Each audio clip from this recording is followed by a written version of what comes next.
Weekend Getaway. Ngayong gabi, sa Weekend Getaway.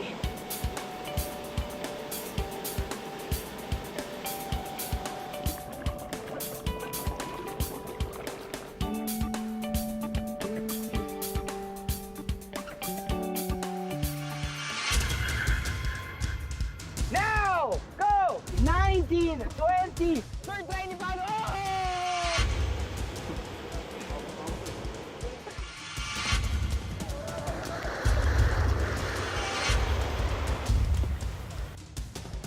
Konti pa, bro. Konti pa. Level. Come on. That's the big game.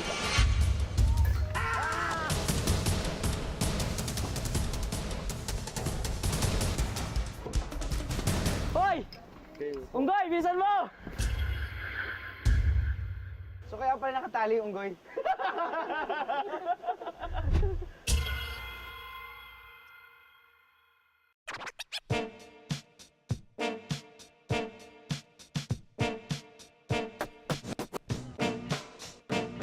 Let's go!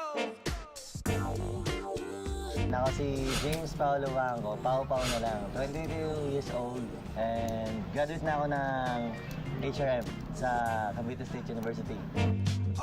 I'm James Ian Corsame, 20 years old, nag-aaral pa rin sa Cavite State University rin. Ang course ko na kinukuha ay Bachelor of Science in Information Technology. First dancer na siya ng grupo, tapos ako siguro bago-bago pa nun. Yun, tapos start nun, madalas na kami magsama, kami lagi nagkukulitan. Di natuloy kataka-taka kung bakit sabay sa pag-indak nila ang pagkakaibigan ni Pao at Ian. May ganun din nga ako kasi ang karakter makulit ako pagka yung nagpa-practice kami, talagang kami yung laman lagi ng kumbaga guidance Lagi kami napapagalitan ng mga leader namin, yung tayo yung mga senior namin. Kasi parang kami pinakamakulit sa grupo namin. Lagi kaming magkasama, kadalasan. Pero nung nakagraduate na ako, hindi na masyado.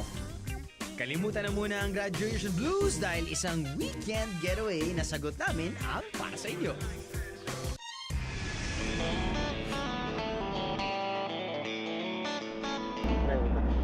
May idea ka ba sa pupunta? Wala ka na ito eh. Hindi namin alam kung anong makakamdaman. Nakakaba na, nakaka-excite na. Walang halo-halo na. Kinakabahan kami. First time lang talaga namin, kaya... Magkasama kami na kento, malayong lugar. Malayong lugar. Hindi handa. Ang sarili ko ano mangyayari. Ang isip ko talaga noong una, Baguio. Kasi nung nasa biyahe, nakita ko, yung Baguio. Nagising. Tapos sabi ko, Baguio tayo, tol.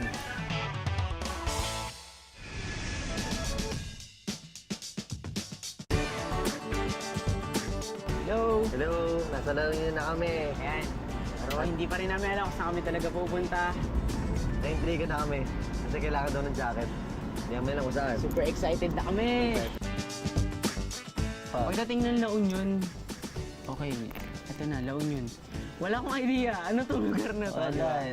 Noong 1850, pinagsama-sama ng mga Kastila ang mga probinsya ng Pangasinan, Benguet at Ilocos Sur. La Union ang itinawag nila sa pinag-isang lalawigang ito.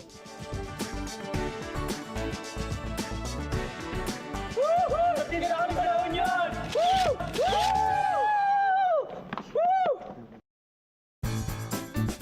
Bagamat moderno na ang ibang bayan dito, bumibida pa rin ang mga sinauna nilang produkto, katulad ng daing.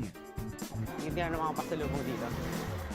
Uy pre, daming daing Matamis siya. Paano yun? Nagulat kami may daingan. Kasi usual yung daing lang talaga na sa bahay yung isda Daing. Tapos pagkita ko doon, may iba't ibang Iba't klaseng ibang klase. May daing. espada. Perfect namang panghimagas sa alat ng dain ang tamis ng honey. Parang Parang... The best. Tinapay. Wala na ng tinapay.